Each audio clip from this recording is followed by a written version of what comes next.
Welcome to Everything Co-op, bringing you information on how cooperatives can help improve your quality of life. This show is being sponsored by the National Co-op Bank, NCB. The NCB is dedicated to strengthening communities nationwide for the delivery of banking and financial services for the nation's cooperatives, their members, and other socially responsible organizations. For more information on the power of community ownership, visit ncb.coop. That's ncb.coop. Now stay tuned for your host, Vernon Oakes. Good morning, everybody. This is Vernon Oakes. Welcome to Everything Co-op. You know, this is a wonderful, beautiful Thursday morning, and we are celebrating the National Co-op Business Association's 100th anniversary. They've been around since 1916 when cars were going for $300, a loaf of bread was 7 cents. Things have changed a little bit in those years. And this particular month, we're celebrating what's going on internationally with NCBA. And today we have in the studio with us Ms. Amy Coughenour, who's the Chief Operating Officer for CLUSA, their international division of NCBA. Good morning, Amy. Good morning, Vernon. How are you today? Oh, I'm great. Thank you. How are you? Great's my word. Just so great to be alive this morning. So NCBA CLUSA was founded in March 18, 2016. How many communities, co-op communities, do you all represent around the world or around the U.S.? Vernon, in the United States, there are about 40,000 cooperatives, and that represents about 150 million members in the U.S. But we're also part of a very vibrant international cooperative community, a member of what's called the International Cooperative Alliance, which represents about 1 billion people around the world.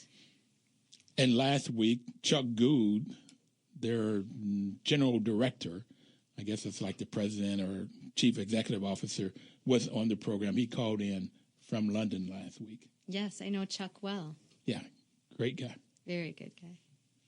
He talked about one of the research that they did for international said that those countries where they have good governance, the governance is transparent, and the governance has little to no, where they steal or they do corruption. That's the word I'm looking for. Have you had that experience? Well, I think it depends on whether we're talking about the country as a whole. The country as a whole. Or whether we're talking about the co-op movement within the country. But certainly within the co-op movements around the world, democracy and transparency are very important principles. I have found, I do property management is what I do, my daytime job. I manage housing co-ops, and that's where I got to know about them and learned about them.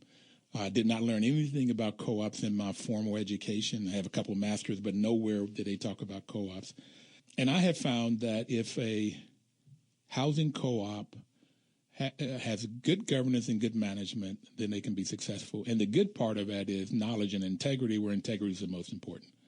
And that seems to fit in with what Chuck was talking about. I found in the local area it works that co-ops can be highly successful if they have knowledge and integrity both. And governance is more important than management because governance set the rules. They set the policies and management implements them. So how did you get involved in this work? Well, I got involved in this work kind of in a roundabout way. Part of my background professionally is working with immigrant and refugee populations in the United States. And I've always been very interested in social justice issues and issues of equity, equality, and ensuring that the most vulnerable people around us have access to things like education and healthcare and housing and all of those things. And I started working internationally probably about 20 years ago. And working in the field of international development, so focusing on vulnerable populations around the world, primarily in Latin America and the Caribbean is where I started. But about 4.5 years ago, when I joined NCBA CLUSA, this huge world of cooperatives opened up to me, and I have been learning about that every day, and I'm really astonished by the amazing power of the cooperative community around the world. What do you mean by amazing power? Well, the first time I went to an International Cooperative Alliance meeting was in Mexico about 4 years ago, and there were 2,500 people in the room from the cooperative movements around the world. Literally, there were probably 85 to 90 countries represented, and from every sector of the economy. And I had never been in a place where you had cooperators in a room from every sector from around the world. And it was really, it kind of blew my mind, really, to see these professionals working in energy and housing and finance and food and agriculture, working on gender issues and youth issues and working to improve their local economies and the quality of life for people. And I have been enamored with it ever since. Enamored, that's a good word, enamored. I've gotten enamored. I've fallen in love with co-ops. And I told you it's by working with housing co-ops and then seeing there's a 16-unit senior citizen co-op.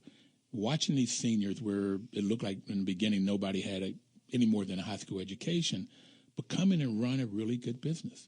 They run a business. They hold each other accountable. It's like self-help, the first value, and self-responsibility. They took control, and they take control, and they've learned how to run a business. So I've learned to be enamored by co-ops. The ICA, you said you went to Mexico. They're having their meeting in Quebec this year, and I'm going to try to get up to that. Chuck Good and I talked about it when he was on last week. So I got enamored at the UN. The United Nations had 2012 as the year of the co-op, and so about November of 2011, there was a meeting at the UN, and to watch all of these people, whether it's Russia or China or Argentina, India, it just didn't make any difference what part of the world, but people came in.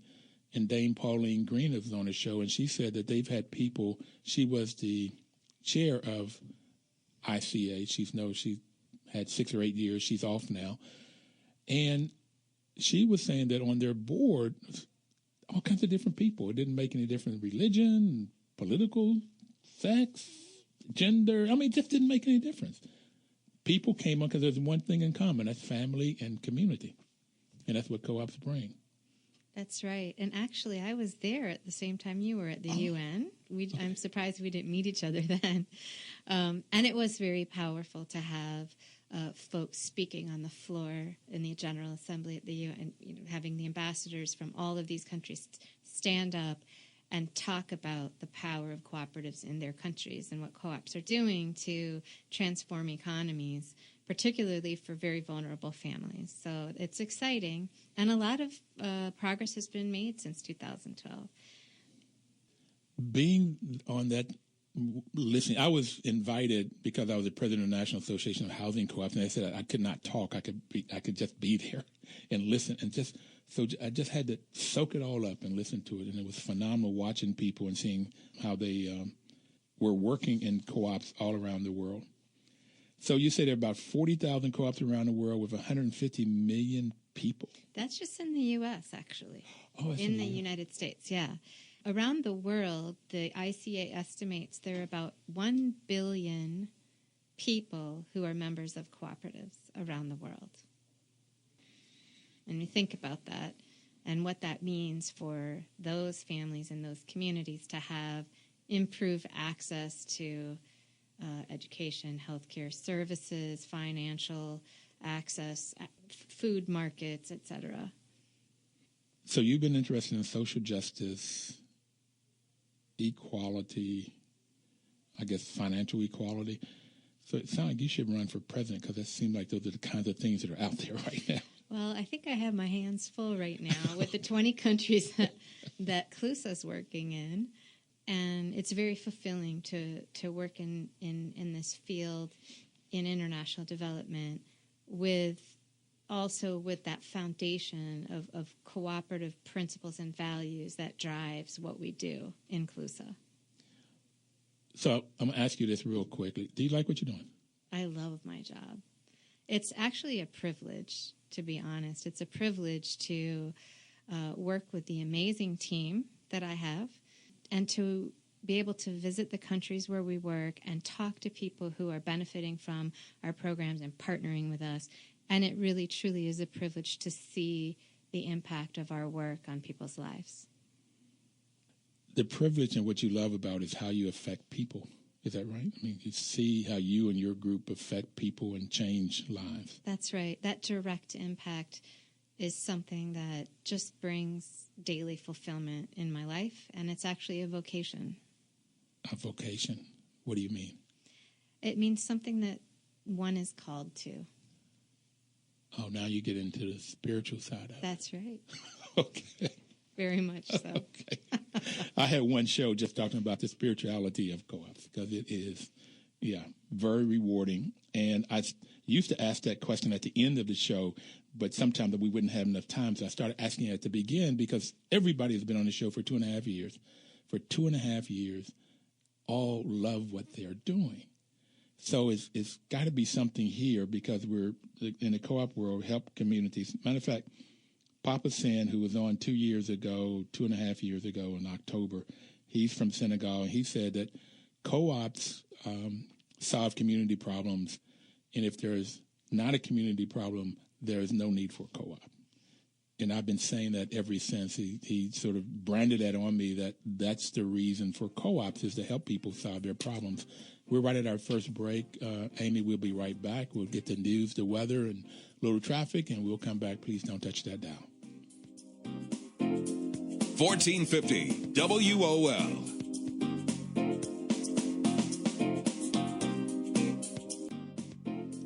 Information is power, and that's the reason the National Cooperative Bank is sponsoring this program, to give you the information about the benefits of co-ops so that you can go out and either find a co-op to join or get together with a group of people and start one. It could be a worker cooperative. It's owned and controlled by the employees, or it could be a consumer cooperative where the people that buy the products and services own and control the business. Some consumer cooperatives are housing co-ops or credit unions.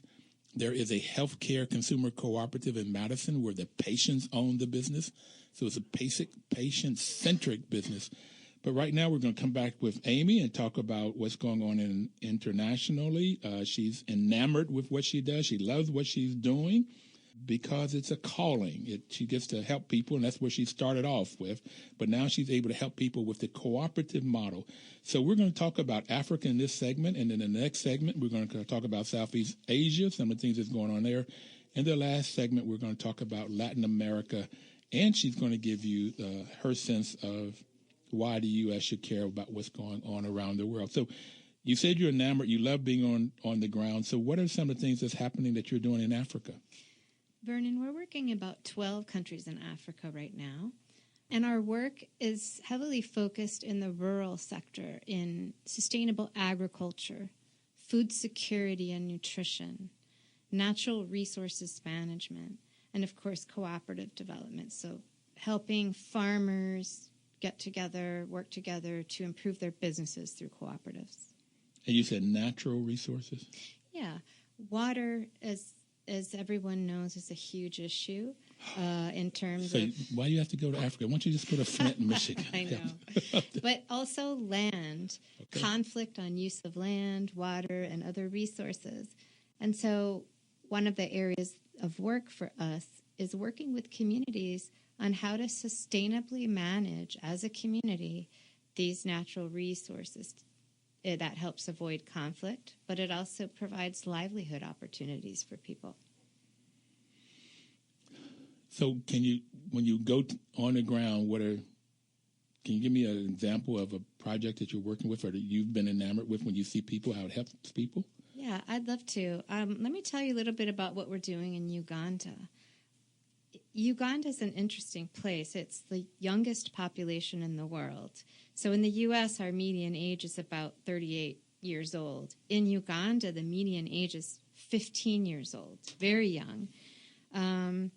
Uganda is a place that's also emerging from a lot of conflict. A lot of listeners will remember the Lord's Resistance Army, Joseph Kony, and how there was a violent conflict going on in Uganda for many years, but particularly in the north of the country. 2 million people were displaced from their homes and their communities. A lot of the young people in Uganda actually ended up growing up in internally displaced camps where there was very little access to education and health care and other kinds of basic needs that we have. And so there was this whole population in Uganda that really hasn't received the kinds of services and education and training that they need. Jesus. That sounds terrible. And also what little I know about population is if you have an average age of 15 and a half, even if everybody in that age range as they grew up had 2 children, you're going to have population explosion. You have lots and lots of people. So, and it's uneducated, malnourished. Okay, so how do you step in and what do you do? So we've actually been working in Uganda for a number of years, and we first started working in the ag sector with producers, with smallholder farmers, helping them organize into cooperatives and helping them collectively pool their resources for improved seed and improved farming techniques and also better access to prices and markets. In recent years, we started working on a program in conservation farming, which is really a way of farming that not only improves yields, crop yields, but also protects the environment, uses a lot less water, and is a more sustainable way of farming. What we're doing now, Vernon, has to do with youth and addressing this population that I mentioned earlier, and working with youth economic opportunities in agriculture. Why the co-op model? I mean, I hear you say you're pooling resources, but how does the co-op model kind of fit to help this, or just do the normal stockholder model where somebody come in and invest some money and make profit? And well, that's a great question, and I think that one of the reasons why we work with the cooperative model with these youth in Uganda is that it really helps build community. It allows the youth to be partnered with more well-established cooperatives, so they get mentored by existing co-ops where adults are. And also the cooperative allows us to have sort of a cohort group whereby youth can learn from each other and have a mutual support system. So it sounds like you're talking about the cooperative principles. Volunteer and open membership is number 1. Number 2 is democratic member control. Number 3 is member economic participation, and that says that normally there's some money that they may have to put in, but also if there's surplus or profit, they get to share in it, or at least they get to say how that profit is used. Staying in the business, or they could give themselves dividends. Autonomy and independence. They have the number 5, which is the first reason that I fell in love with co-ops, and that is that there's education, training, and information. And you've already mentioned that, both from the more senior cooperatives helping the younger ones, and then younger people helping younger people. It seemed like that I learned when I was teaching that works really, really well. Matter of fact, they can teach each other better than the teacher a lot of times. And the cooperation among cooperatives, which is younger ones helping the older ones and each helping each other, and then concern for community and growing the community. So those are the 7 principles of the modern cooperative, which fits in for all of the reasons you were talking about. And if you go in with the normal, which is what I learned with my MBA, is the most of the decisions are made on what's the highest and best return on investment for the stockholder. And normally that stockholder may be living in the U.S. or Europe or somewhere else. And so all of that profit gets taken away from the community. In the economic class I had talked about how many times the money would turn in a community is how wealthy that community is. And more often here in the United States in black and brown communities, it only turns one time. Somebody goes and makes some money, and then they go away from the community to buy services and products. But you want to get that to turn 5 to 7, 8 times so in the community, so the community prospers. So, okay, that's why the co-op model in Uganda or in the U.S. or anywhere else around the world. Where do you all come in, and how do you all help here? Well, keep in mind, too, that people are making about 46% of the population in the areas we're working are making $1.25 a day or less. I mean, that's not an hour a day. Less than a Starbucks coffee. Dollar and costs. And less than any coffee. Less than any coffee. So you're talking about a very disenfranchised population. But you're also talking about a lot of opportunity. And what we're seeing is youth just leaving the countryside, looking for work in urban areas, and not realizing that there is an incredible future in agriculture if agriculture is treated as a business, and in particular with the values of a cooperative business. So what we're doing, first of all, is we're working with youth on foundational skills. That's reading, writing, and numeracy, financial literacy. Reading, writing, arithmetic. That's right. And when they were growing up in internally displaced camps, they didn't get some of those foundational skills. So we have to first start by building those skills and getting youth to a point where they can do books and they can read about the instructions for doing, applying pesticides, or not pesticides necessarily, but using the input. So that's important. And then the other piece is technical skills, improve farming technologies, improve skills around on-farm work, but also looking for opportunities off-farm. For example, providing transportation services for cooperatives, for farmers to get their product to market, providing tillage services, providing services to support other aspects of the work, like processing. So there's a whole range of jobs that youth can get engaged in the rural sector and have strong livelihood opportunities. I can see why you love doing this. Yeah. Helping to train people and helping to get them to have meaningful work. $1.25. It's like $25 a month. Yeah.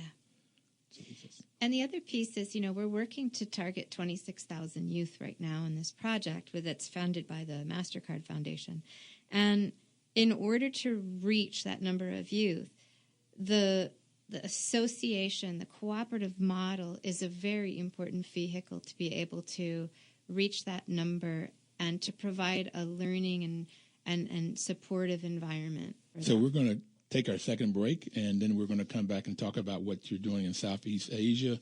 Uganda is awesome. $25 a day. I don't know how to live on that. But we'll be right back. Please don't touch the dial. We'll get the news, the weather, and traffic, and be right back with you. 1450 WOL. Welcome back, everybody. This is Vernon Oakes. The program is Everything Cooperative. And we've been sponsored by the National Cooperative Bank, whose mission is to help cooperatives grow by supporting and being an advocate for America's cooperatives and their members, placing special emphasis on serving the needs of communities that are economically challenged. And in the U.S., a lot of these communities that are challenged, from what we've been talking about, are rural communities where 80% of them are majority brown or black folks, or urban communities, mostly brown or black people.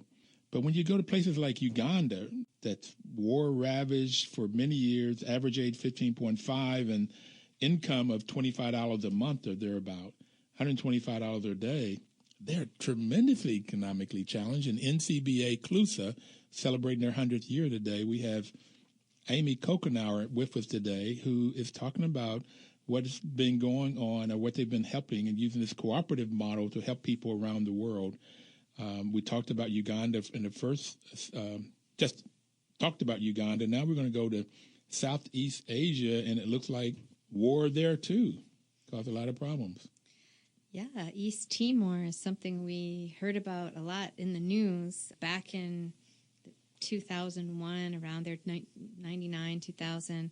There was a conflict for independence going on with Indonesia. So about 14 years ago, in 2002, East Timor, officially called Timor-Leste, became independent. But we've actually been working there even before then, since 1994. So what are some, have you been there? I have. In fact, I was just there recently, about a couple months ago. And you're talking about enamored and being pulled into this world as your path. What did you find when you were there? What did you see? This is a fascinating case of how a cooperative can change the landscape of a country. And I'll tell you why. In 94, when NCBA CLUSA started in East Timor, there was a coffee industry there, but very, very fragmented, very weak, old coffee plants, not good quality. And so one of the things that we did was we got some support from the U.S. Agency for International Development and said, we're going to work on building the coffee industry in this country as a form of economic livelihood for the approximately 1.8 million people in East Timor. So at that time, what we started working on is improving the quality of the coffee plants, which had been neglected for so long, actually, that they were farming organically. And so by getting organic certification and then later fair trade certification and improving the quality of the coffee with the coffee farmers and this local cooperative called Cooperativa Café Timor, we were able to help create an amazing specialty coffee market globally, not just with the cooperative in East Timor and all of the 22,000 member owners, the coffee farmers. Wait a minute, there's 22,000 members of the cooperative. In East Timor. Are these different farmers, 22,000 yes. farmers? They are 22,000 coffee growers who are members of this cooperative. And so they come together on the front end to get better seed. They learn how to plant better. They just get all of these different ways of improving the quality. So that is called a producer cooperative, when the farmers come together and they learn how to produce better, and they can buy it in larger bulk and get better pricing. That's right. And they can also sell at better prices. So that's a marketing co-op on the other side, at the other end of the spectrum, from getting the seeds and everything that they need, including education, to produce a better product, and then selling it and having more markets. By coming together, they have more to sell. And with the fair trade, I've learned, they get a good price. That's right. And so today in East Timor, the CCT, which is the Coffee Cooperative, is the largest private sector employer in the country, believe it or not. It's the largest private sector employer. And so it has had an incredible impact on the community. And there's even more to the story. Okay. Because this coffee is very high quality, because it's organic and it's also fair trade, the coffee farmers receive a premium. That means an extra price on top of the pound for the price per pound or kilo for coffee. They receive an extra payment for organic and fair trade. And with that payment, the cooperative has decided to invest in the health and the education of the coffee growing community. So Hold on. Can you say a hallelujah here first? Yeah. But wait, it even gets better. There are literally... So they take this extra money that they make and they put it into the health of the individuals and then the education. Yeah, so and the families. So for the coffee-growing families in very marginalized and remote areas of the country, in the mountains. When you say marginalized, they're poor people. That's right. Economically challenged. That's folks. right. However, the landscape, their economic situation has changed dramatically since 1994 when we first started. And their health situation. And the reason for that is CCT built 8 health clinics. They have 3 mobile clinic teams and 12 community extension teams that literally go door to door for things like prenatal care, postnatal. They make sure that people are immunized. 97.5% of the pregnant mothers in these communities have used the clinic services for prenatal care. And 96.6% of the children under 2 have started their immunization process. This healthcare system is the largest non-governmental healthcare provider in the country. So not only is it the largest private sector company, it's also the largest rural healthcare provider besides the government. And so it has drastically impacted the lives of rural East Timorese coffee growers and their families and their communities. It's all concerned about community. That's the 7th principle. Now, what about education? They've also helped build schools, provided sort of preschool age, nursery school level. They've improved school buildings. They've helped provide salaries for teachers. So they've really invested these dollars in the community as a whole, and it has had a huge impact in the country. So your work in helping them to help themselves, that's where the gratification comes. That's how you're so enamored, because you can actually see how your work benefits children under 2 years old with immunization, or mothers, pregnant mothers. Have you any stats on the results of this? And for instance, in 1994, if somebody got pregnant, what was the likelihood that they would have a miscarriage compared to today when they have all of this? I don't have those actual numbers, but what I can tell you is when you have a statistic of 97.5% of pregnant mothers getting prenatal care in these very rural, remote areas, that is an incredible statistic, considering the fact that most of these women did not have access to any health care, much less prenatal care, before these clinics came into their areas. I can see why you're so enamored. Thank you for bringing us this.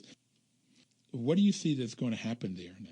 What are your sort of goals? You have a goal in Uganda of reaching 26,000 youth. Where are you trying to go in Southeast Asia and Timor? Well, this coffee cooperative has been so successful, Vernon, that they've now sort of gone to another level in terms of how they want to have an economic impact. And what we're doing with them right now, and we have support from the U.S. Department of Agriculture, is we're helping them diversify their economic base so that it's not just coffee.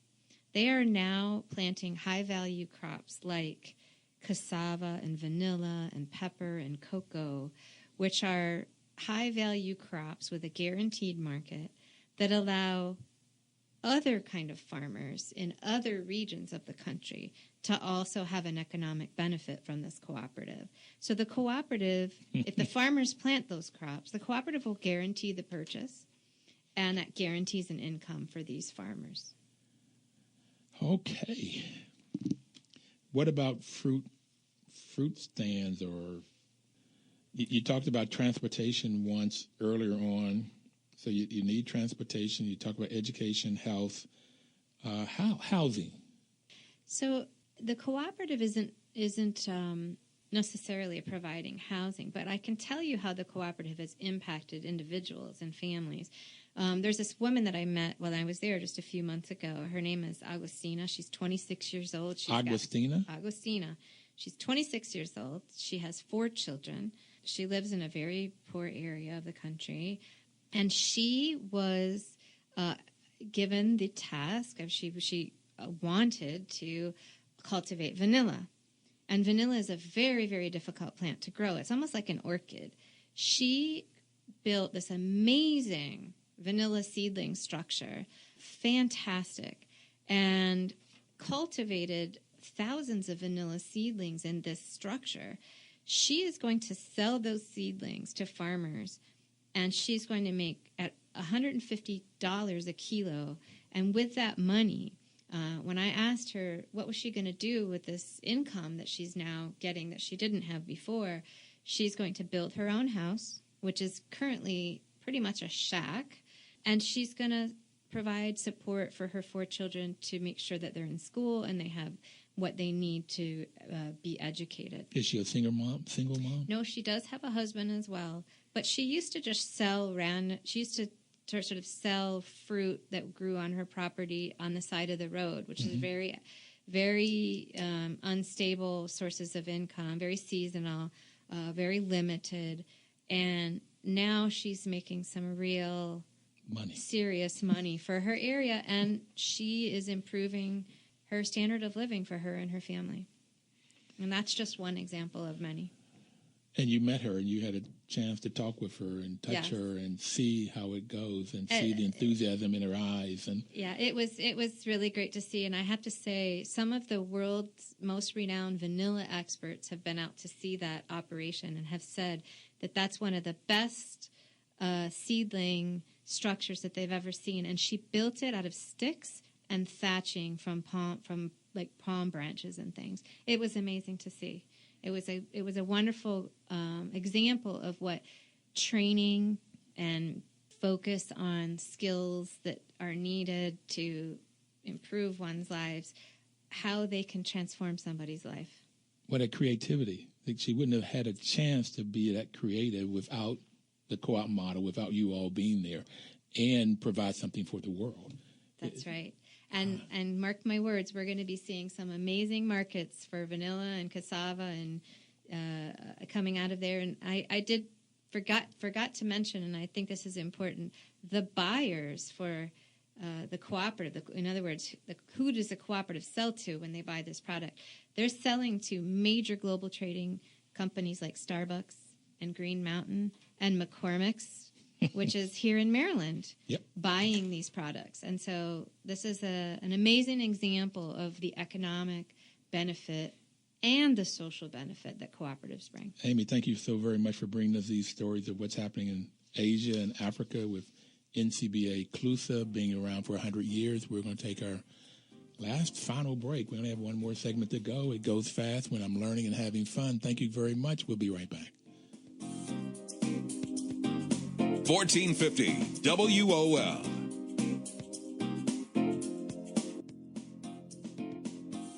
A lot of information this morning. We're getting a lot of information from Amy Coughenour, who is with NCBA CLUSA. Amy, thank you so very much for coming in this morning and sharing all of this great data, what's happening in the world and how co-ops are helping our world. The motto that we are using this year with NCBA is that cooperative enterprises builds a better world, and we're seeing that right now, building better world through cooperatives. So now we talked about Africa, we talked about Southeast Asia. Let's go to our neighbors in Latin America. So what are some of the kinds of things that NCBA CLUSA is doing in Latin America? We've been working in Latin America actually since the 1980s, Vernon, so a long time.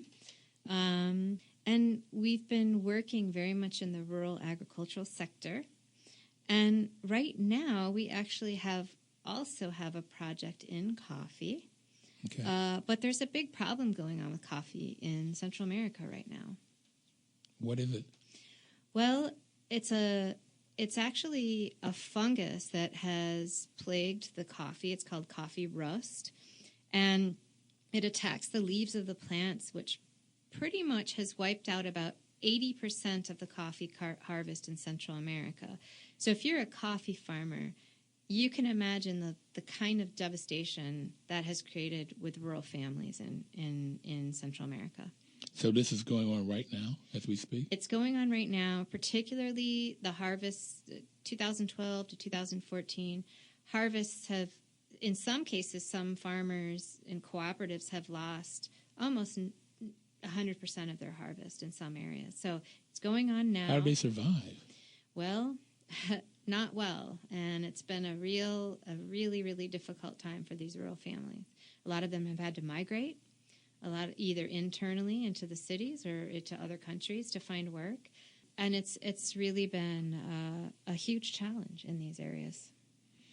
So how do you come in and help with this kind of a problem? Well, when we started working way back in the 80s, we actually created an organization, CLUSA El Salvador. It's been a partner to us for many, many years. They've continued the work throughout these years, but we decided to go back in with some financing from the U.S. Department of Ag here in the U.S. to really address this coffee rust issue, not only to improve the coffee, but to find also some alternative crops that these farmers can grow as they're improving the coffee plants. So this rust is a fungus. So it gets on the leaf and then eats it, chews it? Yeah, it almost looks like it discolors it, and it just basically destroys the plant. And so what we're doing is we're bringing in some rust-resistant plants, new coffee varieties, so the farmers are able to rehabilitate their farms by taking out the old ones and putting in the new ones. And then also sort of building the infrastructure to access better quality seeds and inputs and things like that, and financing. I mean, no financial institution has wanted to provide any kind of financing for these farmers, and you can imagine Wonder why. Yeah. I mean, the risk is tremendous. It's almost a guaranteed loss if you're not addressing sort of the core issue, which is this plague. Okay, so how do you get the funding, or how do you get? So with working with U.S. Department of Ag, we've been able to create sort of a loan guarantee fund to minimize the risk on the financial side. So the farmers are able to access some financing. They're able to, which kind of has jump-started the sector. We're able to provide new techniques, provide these rust-resistant plants, but we're also providing training and connection with markets. So the other piece is also helping the farmers plant some other crops that are faster growing, food crops and other crops that they can cultivate and sell as the coffee starts to come back. So you got other crops, you got coffee, so financing. You got not seedlings that are rust resistant. That's right. Okay, and then you get the financing. So how is it going now? It's going quite well. We're targeting 5,000 farmers and about 50 cooperatives. And those farmers, their families, that's probably close to 25 to 30,000 people total in these areas. It's going very well. And, we're hoping that it really revitalizes the sector in these regions and starts to provide immediate income for these families. So, our plan is to put these things in place so that these farmers and their families can get back on their feet and continue to work in this sector. Okay, so you're on the front end now with the sort of the producer co-op, getting the seeds and the education and the training and other crops, getting some loans, some money. So that's on the front end. And by doing it with co-ops, you can buy more quantity and get a better quality by pooling all of this together. What about on the back end again with the marketing co-op of getting, once they start getting and producing, being able to sell to different markets and so forth? Yeah, so part of the project is clearly supporting marketing linkages and working with the co-ops to sign agreements with buyers. One of the really interesting things we're doing is we're trying to link these coffee cooperatives with U.S. buyers in the cooperative sector here in the United States. For example, cooperative roasters and cooperative grocery stores, food co-ops. Food co-ops. Mm-hmm. Cooperation among cooperatives, number 6. That's principle. Exactly right, yeah. And so what we've done is we've taken down a group of 6 importers roasters and food co-op folks to El Salvador, sort of a trade mission to build relationships with these coffee growers and give them a chance to taste the coffee, to look at the value chain, and to build these partnerships. And so far, we have helped facilitate about $2.6 million in trade since 2015. Fantastic. I see why you're enamored.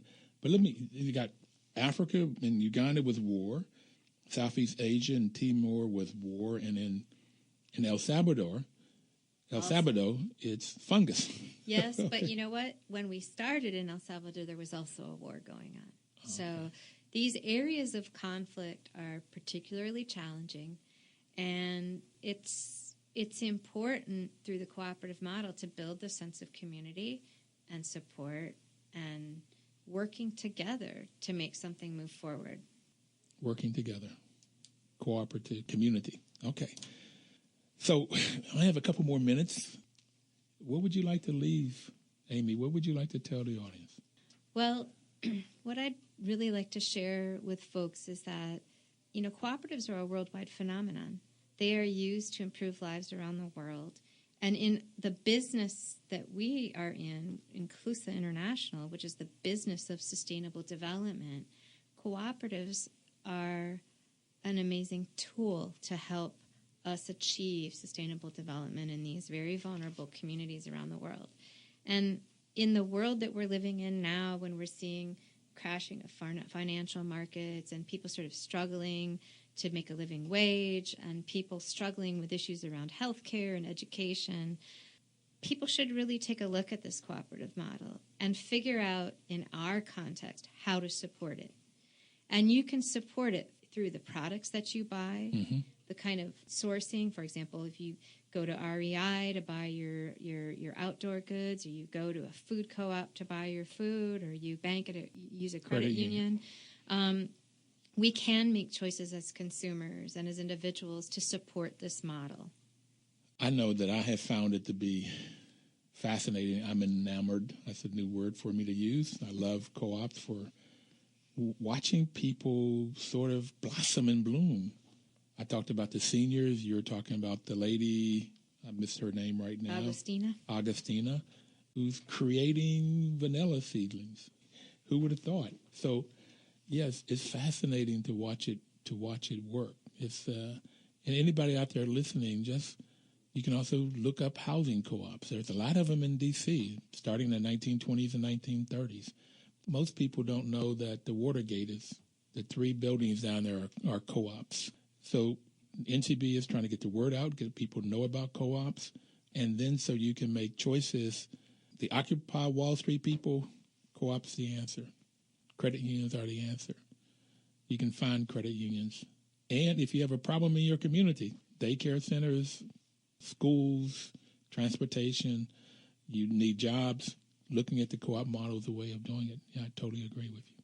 That's right. And also, as we look at the new UN Sustainable Development Goals, which are 17 goals around agriculture, food security, gender, health, responsible consumption, access to water, education. When we look at these goals and the plans that we've set as communities around the world for achieving these goals for the poorest of the poor in our world, the cooperative model has a great role to play in achieving those sustainable development goals. Amy, thank you so very much for being on. It's delight. You just brighten up when you talk about this. You just smile. So the other message I would like for you all to get is if you're looking for work that you can love doing, look at getting into this co-op world. Vernon, thank you so much. It's been a pleasure. Absolutely my pleasure. See everybody next Thursday. Thanks for being on. And have a cooperative week. Take care. This is Vernon Oak signing off. 1450 WOL.